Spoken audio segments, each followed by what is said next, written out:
नमस्ते। आज के वीडियो में मैं 4th सेमेस्टर समाजशास्त्र का श्वेतवसन अपराध लेकर आई हूँ। तो आइए चलिए देखते हैं। सबसे पहला प्रश्न है, श्वेतवसन अपराध का अर्थ एवं परिभाषा स्पष्ट कीजिए। आंसर, सामान्यतः जब भी हम अपराध की चर्चा करते हैं तो इसका अर्थ चोरी, डकैती, यौन अपराध एवं हत्या आदि से लिया जाता है। नहीं है, हम जब भी यानी अपराध का नाम जैसे ही आता है, चाहे वो बाल अपराध हो, चाहे श्वेतवसन अपराध हो, चाहे अपराध हो, चाहे विचलन हो, किसी तरह का भी जब अपराध का नाम आता है तो तुरंत हमारे जहन में एक ही बात आती है कि या उसने चोरी किया होगा, या डकैती, या किसी की हत्या किया होगा, या अपहरण किया होगा।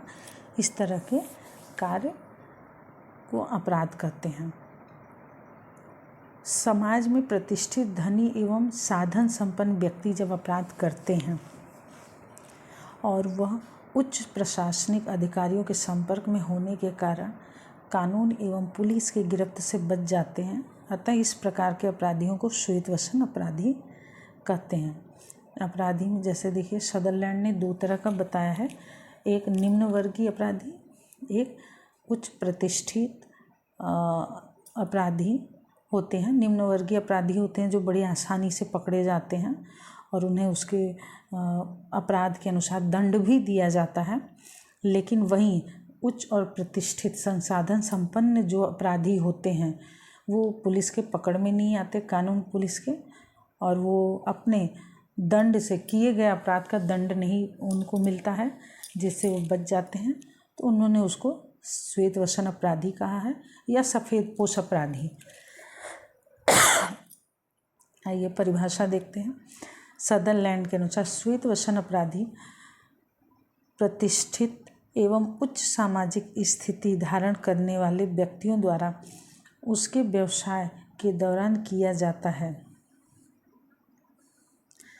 सदरलैंड जी कह रहे हैं कि श्वेतवसन अपराधी जो उच्च वर्ग के होते हैं, प्रतिष्ठित होते हैं, जिनका समाज में बहुत नाम होता है, ऐसे व्यक्ति व्यवसाय के दौरान यानी अपने जो व्यापार बिजनेस होता है, कल कारखाने फैक्ट्री में, उसके दौरान अपराध करते हैं। जैसे चीज़ों में मिलावट करना, कम ज़्यादा देना, ठगी करना, टैक्स चोरी करना, न भरना, इस तरह की चीज़ों का वो अपराध करते हैं। दूसरा, फ्रैंक हार्टुंग के अनुसार श्वेतवसन अपराध व्यापार से संबंधित कानून का वह उल्लंघन है जो एक कंपनी, कारखाने, फर्म एवं उसके एजेंटों द्वारा फर्म के लिए व्यापार चलाने हेतु किया जाता है।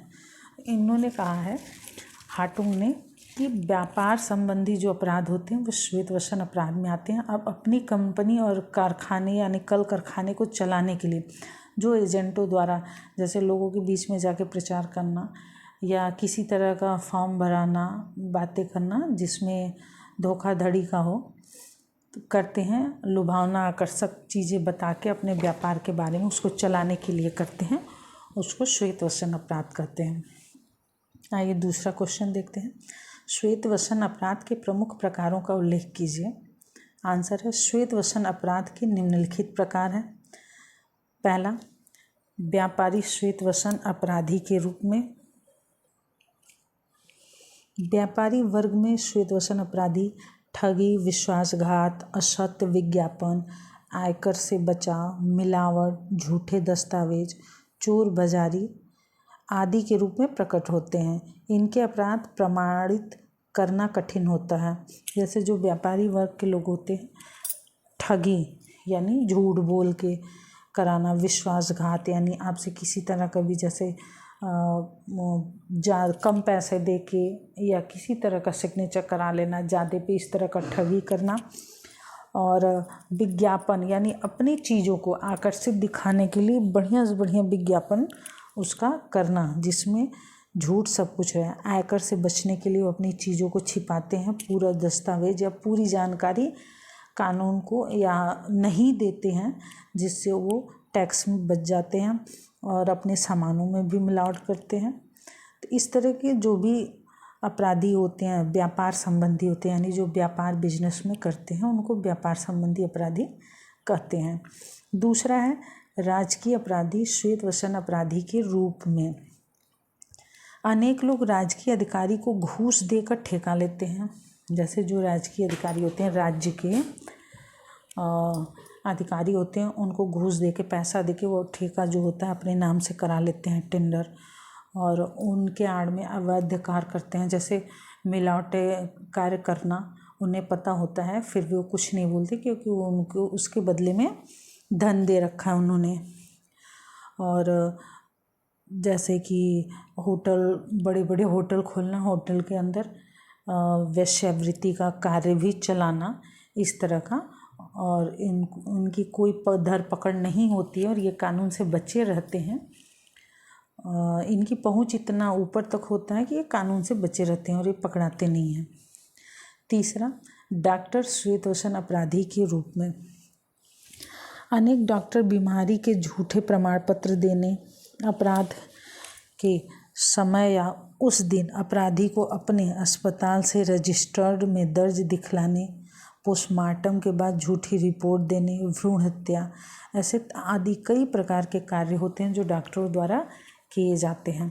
जैसे वो किसी को ऐसे ही झूठी मेडिकल प्रमाण पत्र दे दिए कि इतने दिन तक बीमार थे, ऐसे बना के दे देना, झूठ मूठ का अपने रजिस्टर में उनका एंट्री भी दिखा देना, भ्रूण हत्या हो गया, पोस्टमार्टम गलत बना देना, फर्जी बना देना। जैसे व्यक्ति ने अगर सुसाइड किया, कुछ ऐसा किया है, तो अभी आप उदाहरण देख सकती हैं, जब सुशांत का हुआ था केस तो बहुत बातें आई थी बाद में बाहर कि उनका मर्डर हुआ था, लेकिन रिपोर्ट झूठी बनी थी।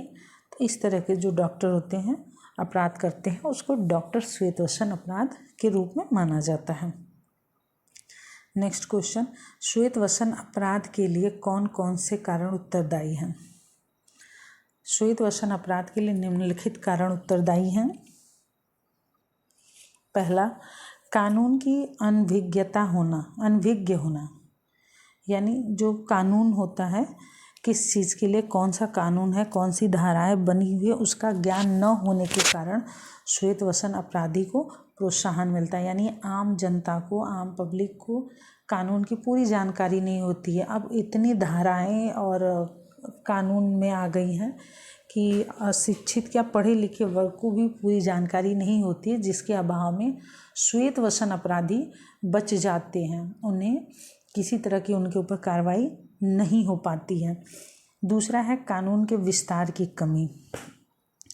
कानून के विस्तार की कमी, ऐसे में आजकल अनेक ऐसे कार्य हैं जो समाज को क्षति पहुंचाते हैं, किंतु कानून के क्षेत्र सीमित होने के कारण, यानी जो कानून का क्षेत्र वो सीमित होने के कारण उन कार्यों को अपराध घोषित नहीं किया जा सकता। यानी सीमित होता है, वो हर जगह कानून नहीं पहुंच पाता या नहीं पहुंचता है, जिसकी वजह से जो भी छोटे मोटे अपराध होते हैं या बड़े अपराध होते हैं उनको छिपा लिया जाता है और कानून नहीं पहुंच पाता है, या तो कानून को पहुंचने नहीं दिया जाता अपने पहुंच के बल पे, तो वहाँ वो अपराध से बच जाते हैं। तीसरा, उच्च अधिकारियों और नेताओं का सहयोग।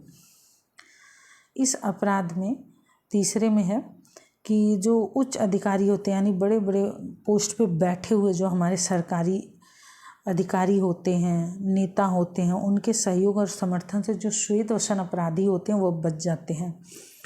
अब इसमें जो बड़े बड़े अधिकारी होते हैं, नेता होते हैं, उनके चुनाव के दौरान ये श्वेतवसन अपराधी अच्छी खासी मोटी रकम इन लोगों को देते हैं, जिसके कारण ये लोग जानते हुए भी उनके अपराध को छुपा लेते हैं और उन्हें दंड मिलने से बचा लेते हैं। आइए अगला क्वेश्चन देखते हैं, श्वेतवसन अपराधी की प्रमुख विशेषताएं। आंसर, सदरलैंड ने श्वेतवसन अपराधियों की निम्नलिखित विशेषताओं का उल्लेख किया है। पहला, श्वेतवसन अपराध समाज के उच्च सामाजिक आर्थिक वर्ग के सदस्यों द्वारा किया जाता है। यानी इन्होंने बताया है कि जो श्वेतवसन अपराध होता है वो समाज के प्रतिष्ठित और उच्च वर्ग होते हैं। आर्थिक वर्ग यानी जो पैसे से मजबूत होते हैं, जिनके पास संसाधन और संपर्क भी होता है, ऐसे सदस्य होते हैं। दूसरा, इस प्रकार के अपराधी अपने ऊंचे पद के कारण अपने हित के कानून बनाने के लिए संसद सदस्यों पर कानून निर्माता पर दबाव डालते हैं। जो इस तरह के उच्च और प्रतिष्ठित वर्ग के होते हैं, आर्थिक वर्ग से भी मजबूत होते हैं, ऐसे व्यक्ति जो होता है कानून अपने अनुसार बनाने के लिए जो संसद सदस्य होते हैं, जो कानून बनाते हैं, उनके ऊपर वो दबाव डालते हैं, क्योंकि उन्होंने उनके चुनाव के समय में बहुत बड़ा सहयोग किया है आर्थिक। तीसरा, श्वेत वसन अपराधी इस प्रकार का दिखावा करते हैं कि उन्हें समाज सेवा एवं समाज कल्याण में विशेष रुचि है। इसके लिए भी सार्वजनिक स्थानों में अपना संपर्क रखते हैं। जो श्वेत वसन अपराधी होते हैं, अक्सर आप देखेंगे बड़े बड़े लोग देखेंगे आप तो ट्रस्ट चलाते हैं, वो अनाथालय में जाके उसका खर्च वहन करते हैं, हॉस्पिटल में देते हैं, गरीबों की मदद करते हैं और समय समय पर लंगर चलवाना इस तरह का। तो ये इसमें भी दिखाते हैं कि हम समाज सेवा और कल्याण में लगे हुए हैं। नंबर 4, इस प्रकार का अपराधी अपने व्यवसाय के दौरान ही कानून को भंग करता है। यानी जो श्वेत वसन अपराध होता है वो अपने व्यवसाय के ही दौरान, या जो व्यवसाय चला रहा है, जो उसके कल कारखाने फैक्ट्री है, उसी के दौरान कानून भंग यानी जो कानून का नियम है उसको तोड़ के वो कार्य करता है और उसका संपर्क उच्च होने के कारण लोगों से वो कानून से बच जाता है, उसे कोई दंड नहीं झेलना पड़ता है। नेक्स्ट क्वेश्चन है, श्वेत वसन अपराध को रोकने हेतु सुझाव दीजिए। आंसर, पहला, राष्ट्रीय स्तर पर इस प्रकार के अपराध की छानबीन के लिए जांच आयोग की स्थापना की जानी चाहिए। राष्ट्रीय स्तर पर यानी राज्य को ये करना होगा कि इस तरह के अपराधियों की छानबीन करने के लिए एक आयोग की स्थापना की जाए, गठित की जाए, जो इसका छानबीन करे पूरी तरह से, एकदम बिना किसी भेदभाव के। नंबर 2, सरकार द्वारा भ्रष्टाचार निरोध समिति की स्थापना की जाए। सरकार द्वारा जो भ्रष्टाचार है उसको रोकने के लिए एक समिति की स्थापना की जाए, जिसमें चाहे जो भी भ्रष्टाचार कर रहा है और कानून का उल्लंघन कर रहा है उसके ऊपर कार्रवाई की जाए। तीसरा, सरकार द्वारा शक्तिशाली गुप्तचर विभाग की स्थापना की जाए। सरकार को एक शक्तिशाली गुप्तचर विभाग की स्थापना की जाए, जो गुप्तचर गुप्त रूप से इन लोगों पे नज़र रखे और समय समय पर रिपोर्ट सरकार को देती रहे। नंबर 4, न्यायाधीशों द्वारा श्वेत वसन अपराधियों के प्रति बरती जाने वाली नमी एवं ढिलाई का गुप्तचर ध्यान रखे एवं सरकार को इसकी सूचना दे। न्यायाधीश द्वारा, जैसे जो श्वेत वसन अपराधी होते हैं उनकी पहुंच इतनी होती है कि वो न्यायाधीश को भी घूस दे देते हैं और अपने पक्ष में जो होता है अपने पक्ष में करा लेते हैं और कानून के दंड से बच जाते हैं। उन्हें न्यायाधीश बरी कर देते हैं, कुछ जुर्माना तय कर देते हैं और इनको बरी कर देते हैं।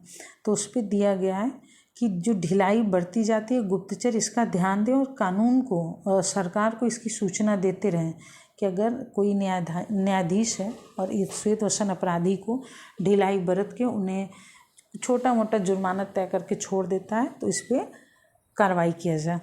नंबर 5, श्वेत वसन अपराधी को भी सामान्य कानून के अंतर्गत दंड दिया जाए। जैसे निम्न वर्ग के अपराधियों को कानून द्वारा दंड दिया जाता है, उनका अपराध जैसा होता है उसी के अनुसार उन्हें दंड दिया जाता है। उसी तरह जो श्वेत वसन अपराधी हैं उनको भी सामान्य कानून के ही अंतर्गत उनको दंड दिया जाए। आइए नेक्स्ट क्वेश्चन, अपराध एवं श्वेत वसन अपराध में अंतर कीजिए। आंसर, अपराध एवं श्वेत वसन अपराध व्यसक अपराधी की श्रेणी में आते हैं। यानी जो अपराध होता है और श्वेत वसन अपराध होता है ये दोनों व्यसक होते हैं, मतलब इसमें बाल अपराधी नहीं आते हैं।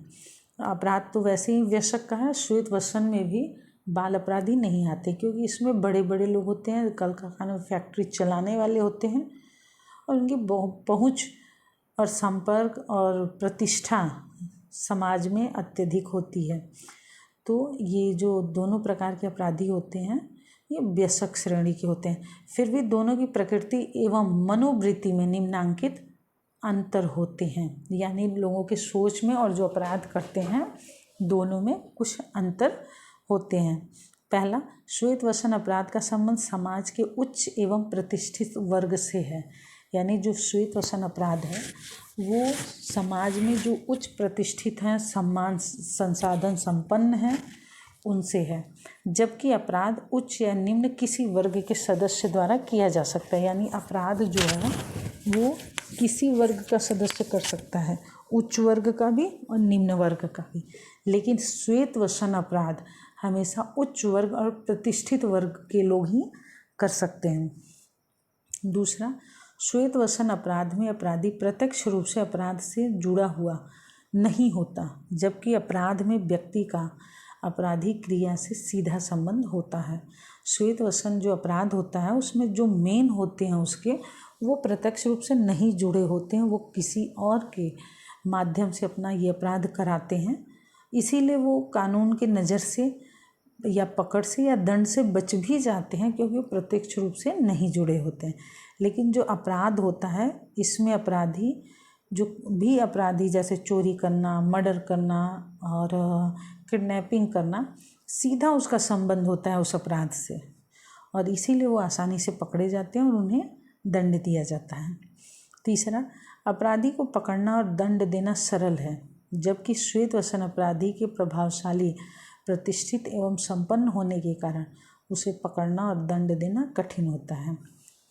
अपराधी जो होते हैं उन्हें आसानी से पकड़ा जाता है और पकड़ने के बाद उनके अपराध के अनुसार उनको दंड भी दिया जाता है, लेकिन जो श्वेत वसन अपराधी होते हैं वो इतने प्रभावशाली होते हैं, प्रतिष्ठित होते हैं, साधन संपन्न होते हैं, उनका पहुंच इतनी ऊपर तक होती है कि उन्हें पकड़ना मुश्किल होता है और उन दंड से भी बच जाते हैं, उन्हें दंड भी नहीं दिया जाता। अगर दंड पकड़ लिए भी गए तो वो न्यायाधीश को दे के घूस अपना वहाँ से भी वो छूट जाते हैं।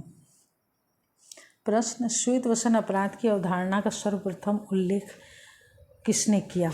आंसर है डॉक्टर एडविन सदरलैंड ने। नेक्स्ट क्वेश्चन, टाफट ने झुग्गी झोपड़ी में रहने वाले लोगों द्वारा किए जाने वाले अपराध को किस श्रेणी में रखने की बात कही है? उत्तर, वसन विहीन अपराध की श्रेणी में रखने की बात कही है। प्रश्न, श्वेत वसन अपराध की अवधारणा किसने दी है? श्वेत वसन अपराध की अवधारणा डॉक्टर एडविन सदरलैंड ने दी है। नेक्स्ट क्वेश्चन, जन्मजात अपराधी की अवधारणा किसने दी है? आंसर है लोम्ब्रोस ने। धन्यवाद।